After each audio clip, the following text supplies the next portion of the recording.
പിതാവിൻ്റെയും പുത്രൻ്റെയും പരിശുദ്ധാത്മാവിൻ്റെയും നാമത്തിൽ ആമേൻ. ഞാൻ എൻ്റെ ഒരു പുതിയ ടോക്കിലോട്ട് കടക്കുകയാണ്. ഇന്നത്തെ എൻ്റെ വിഷയം എന്ന് പറയുന്നത് അപകർഷതാബോധത്തിൻ്റെ കാരണങ്ങൾ എന്നുള്ളതാണ്. വ്യക്തി എന്ന നിലയിൽ എനിക്ക് എന്തോ കുറവുണ്ട് എന്ന ചിന്തയാണ് അപകർഷതാബോധത്തിന് ആധാരം. തന്നെ ഒന്നിനും കൊള്ളില്ല, തനിക്കൊരു കഴിവുമില്ല എന്നുള്ള ചിന്ത അപകർഷതാബോധമുള്ളവർക്ക് വരാം. അപകർഷതാബോധത്തിൻ്റെ ഒന്ന് രണ്ട് കാരണങ്ങൾ ഞാൻ പറയാം. ഒന്നാമതായി അപകർഷതാബോധത്തിൻ്റെ ഒരു കാരണം എന്ന് പറയുന്നത് താരതമ്യപ്പെടുത്തുക, മറ്റുള്ളവരുമായി താരതമ്യപ്പെടുത്തുക എന്നുള്ളതാണ്. മറ്റുള്ളവരുമായി താരതമ്യപ്പെടുത്തുമ്പോൾ നമ്മൾ ചെറിയവരാണെന്നും മറ്റുള്ളവർ വലിയവരാണെന്നും തോന്നും. അത് അപകർഷതാബോധത്തിന് കാരണമാവാം. ഒരു സംഭവം ഞാൻ നിങ്ങളോട് പറയാം. കൊട്ടാരത്തിലെ പ്രസിദ്ധരായ കുതിരനോട്ടക്കാരെല്ലാം പരാജയപ്പെട്ടെടുത്ത് കുഞ്ഞ് അലസാണ്ടർ ജയിക്കുന്നുണ്ട്.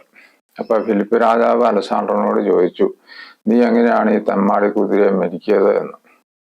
അപ്പൊ കുഞ്ഞലസാണ്ടർ പറഞ്ഞു, ഞാൻ ആ കുതിരയെ ഒന്ന് നിരീക്ഷിച്ചു. അന്നേരം കുതിര സൂര്യനെതിരെയാണെന്ന് നിന്നത്.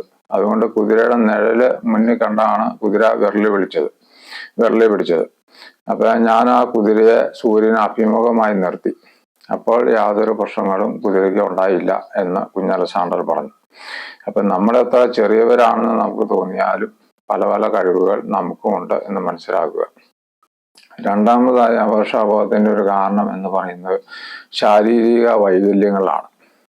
നിറം കുറവ്, പൊക്കം കൂടുതൽ അല്ലെങ്കിൽ പൊക്കം കുറവ്, വണ്ണം കൂടുതൽ, വണ്ണം കുറവ്, അല്ലെങ്കിൽ ശാരീരിക അംഗവൈകല്യങ്ങൾ, വിക്ക്, ഇതൊക്കെ അപകർഷതാബോധത്തിന് കാരണമാകാം.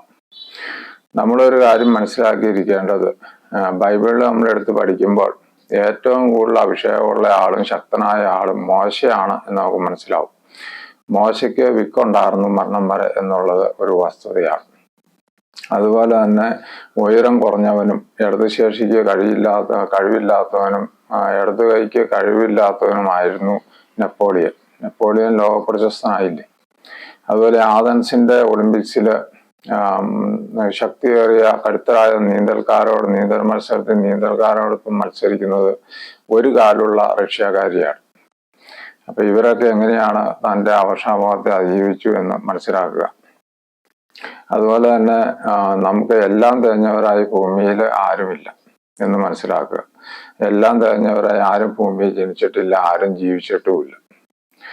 മൂന്നാമതായി നമുക്ക് അപകർഷതാബോധത്തിനൊരു കാരണം എന്ന് പറയുന്നത് മാനസിക വികലതകൾ, ഓർമ്മക്കുറവ് എന്നിവയാണ്. ഇത് നിരന്തരമായ പരിശീലനത്തോടെ നമുക്കിത് കുറേയൊക്കെ മാറ്റിയെടുക്കാൻ പറ്റും. അതുപോലെ നല്ല മരുന്നുകളുടെ ഉപയോഗം, അതുപോലെ തന്നെ ദൈവവിശ്വാസം, ഇതും കൊണ്ടൊക്കെ ഒരു പരിധി വരെ ഇതെല്ലാം മാറ്റിയെടുക്കാൻ പറ്റും.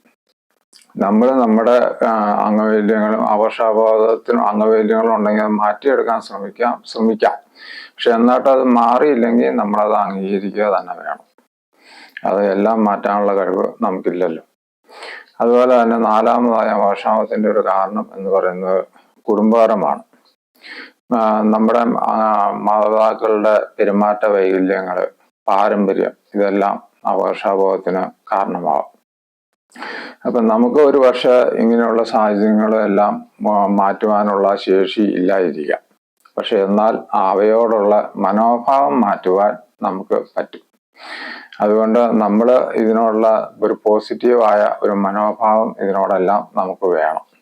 അപ്പൊ നമ്മുടെ അപകർഷതാബോധം ഒരു പരിധി വരെ നമുക്ക് നിയന്ത്രിക്കാൻ പറ്റും. പിന്നെ ദൈവത്തിന് മാറ്റാൻ പറ്റാത്ത ഒരു അപകർഷതാബോധവും ഭൂമിയിലില്ല എന്ന് മനസ്സിലാക്കുക.